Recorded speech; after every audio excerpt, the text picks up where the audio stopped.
एक ऐसे ब्राह्मण जिनका श्राप उनकी सत्ता और उनके वंशज का पीछा आज तक नहीं छोड़ रहा है। इनके द्वारा कही गई बातें सभी सत्य हो रही हैं और ये थ्रेड सुनकर वाकई आपके रोंगटे खड़े हो जाएंगे। ये बात है 1948 की, जब अखिल भारतीय राम राज्य परिषद भारत की एक परंपरावादी हिंदू पार्टी थी, जिसने 1952 के लोकसभा चुनाव में 3 सीटें हासिल की और इसी तरह 1952 से 1957 और 1966 के विधानसभा चुनावों में दर्जनों सीटें हासिल करके पूरे भारत में परचम लहराया।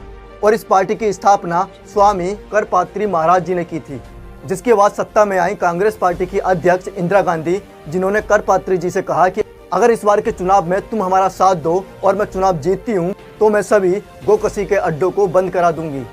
जिस पर स्वामी करपात्री महाराज जी के साथ लाखों साधु संतों ने इस बात पर हामी भर दी और आगामी चुनाव में कांग्रेस पार्टी की अध्यक्ष इंदिरा गांधी चुनाव जीत गईं। इंदिरा गांधी के सत्ता में आते ही वो अपने किए गए वादे को भूल गईं।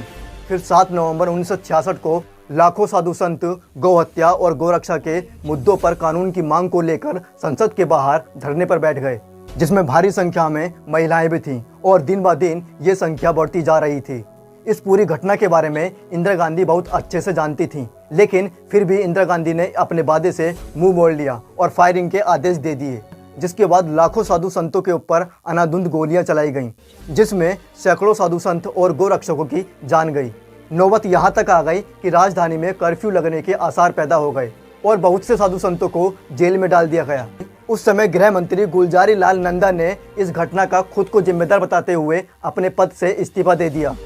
उस वक्त किसी मीडिया ने भी इस बात पर कोई चर्चा नहीं की, लेकिन गोरखपुर में छपने वाली मासिक पत्रिका ने करपात्री जी की बातों को अपनी पत्रिका में छापा, जिसमें करपात्री जी ने इंदिरा गांधी को संबोधित करते हुए उनको श्राप दिया और कहा कि मैं कांग्रेस पार्टी को ये श्राप देता हूँ, एक दिन इस हिमालय से एक तपस्वी साधु संत जो आधुनिक वेशभूषा में आकर इस सांसद पर कब्जा करेगा और कांग्रेसी विचारधारा को नष्ट कर देगा।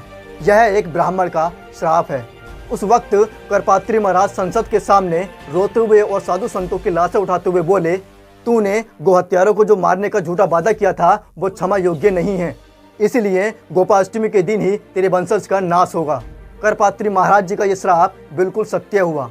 अगर आप लोग थोड़ा ध्यान दो, जब संजय गांधी की मौत आकाश में हुई तब हिंदू पंचांग के अनुसार उस दिन गोपाष्टमी थी। जिसके बाद इंदिरा गांधी की मौत घर में हुई और उस दिन भी गोपाष्टमी थी। और जब राजीव गांधी की मौत हुई तब वो मद्रास में थे और उस दिन भी गोपाष्टमी ही थी। ऐसा माना जाता है कि इस दिन भगवान श्री कृष्ण अपनी गायों को चराने के लिए निकले थे और तब से इस दिन को गोपाष्टमी के रूप में मनाया जाता है। गौ रक्षकों की हत्या करने का अंजाम आज तक भुगतना पड़ रहा है। करपात्री महाराज जी की कही गई बातें सभी सत्य साबित हुई और आज जो सत्ता में बैठे हैं वो भी गौ रक्षक हैं और लोगों के अंदर से कांग्रेसी विचारधारा भी खत्म होती जा रही है।